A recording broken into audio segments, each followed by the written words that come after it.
marhaban tiba, marhaban tiba, marhaban. Leni Rahmawati mencuri perhatian lantaran wajahnya yang dinilai mirip Iis Dahlia. Leni pun viral di TikTok. Awalnya, Leni Rahmawati mengunggah video kala menyanyikan lagu Ramadan Tiba melalui akun TikToknya @bundaleni86. Namun ada yang berbeda dari lagu tersebut.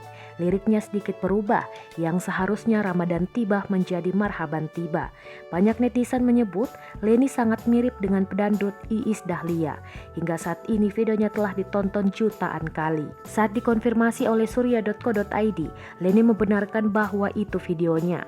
Ia mengaku membuat video tersebut bukan berniat untuk mengejek Iis Dahlia. Awalnya ia juga tak ada niatan untuk membuat video tersebut. Meski demikian, Leni mengaku senang dibilang mirip dengan Iis Dahlia.